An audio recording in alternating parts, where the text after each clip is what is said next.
Bien le bonjour métropolois et métropoloises, bienvenue à l'Institut Allen Memorial.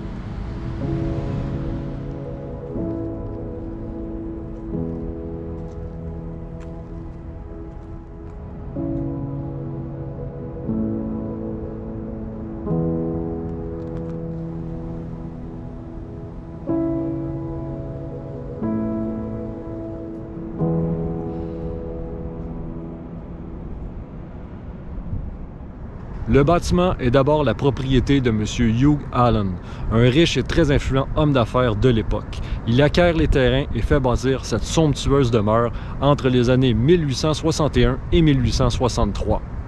Portant le nom de Ravenscrag, cette résidence était immense avec ses 34 pièces et pourvue de l'équipement le plus avancé de son temps côté plomberie et chauffage.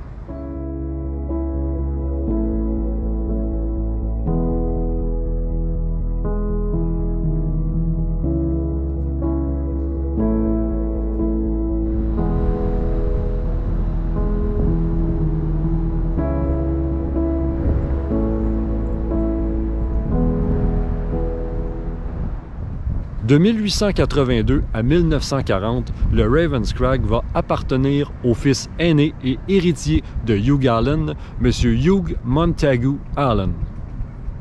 Le 19 novembre 1940, la résidence passe aux mains de l'hôpital Royal Victoria et en 1943, elle devient l'aile psychiatrique de l'Université McGill.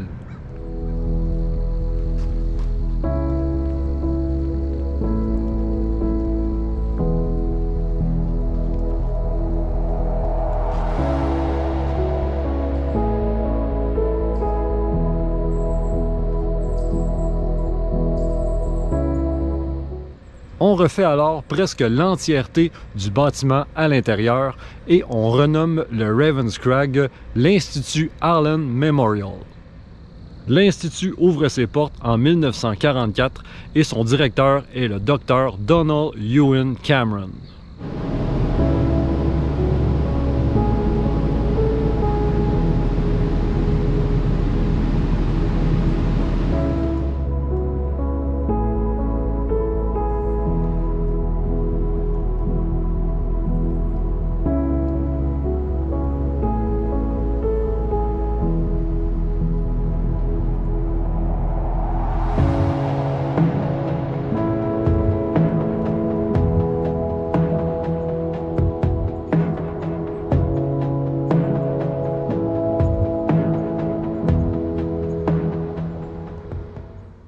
Au tout début de la guerre froide et durant la guerre de Corée, on remarque que des soldats rapatriés américains et canadiens prennent parti pour l'ennemi.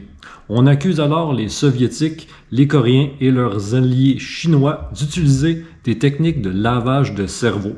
Du côté américain, on veut pousser les recherches. La CIA fonde alors la Society for the Investigation of Human Ecology. Et en avril 1953, elle lance le projet MK-Ultra.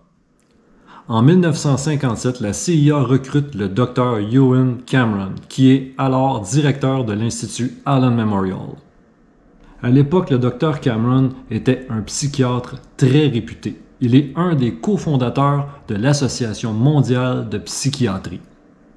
De 1957 à 1962, il va recevoir du financement de la CIA et du gouvernement canadien pour mener ses expériences à l'Institut. À l'intérieur des murs de l'Allen Memorial, le Dr. Cameron va mener des expériences qui sont au-delà du supportable.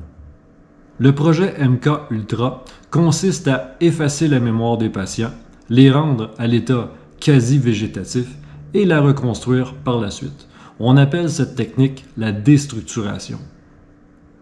Les gens qui servaient de cobayes au Dr. Cameron étaient des gens qui souffraient de dépression, de troubles nerveux, d'anxiété. Leurs médecins de famille les référaient au Dr. Cameron ils n'avaient aucune idée de ce qu'il allait leur arriver. Malgré leur réticence, ils donnaient quand même leur entière confiance au Dr Cameron, car il avait une immense notoriété. À l'époque, il était considéré comme le meilleur psychiatre en Amérique du Nord. Coma artificiel pendant plusieurs semaines, doses massives de chocs électriques, administration de drogue dure, LSD, messages sonores qui passent sans cesse jour et nuit pendant des mois de sommeil provoqué, sont des techniques qu'utilisait le Dr Cameron à l'époque. Certains patients en perdent l'usage de la parole, deviennent incontinents et ne reconnaissent même plus leurs proches. On raconte que certains en sont morts. En 1964, le Dr Cameron quitte l'Institut Allen Memorial pour retourner vivre aux États-Unis. Il décédera en 1967, 3 ans plus tard, suite d'une crise cardiaque. Et par la suite, le successeur du Dr Cameron à l'Institut Allen Memorial va mettre fin aux techniques qu'il utilisait.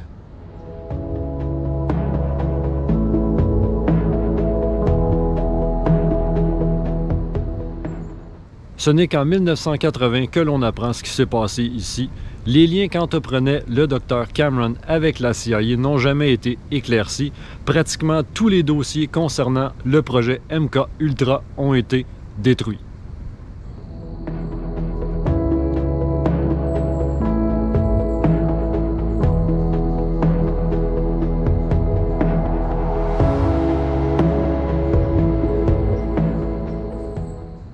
Ça n'a jamais été prouvé ni confirmé, mais il y a une légende qui raconte que les patients qui n'ont pas survécu au traitement, ils auraient été enterrés ici, derrière ce mur-là. Il y aurait à peu près une vingtaine de corps enterrés ici.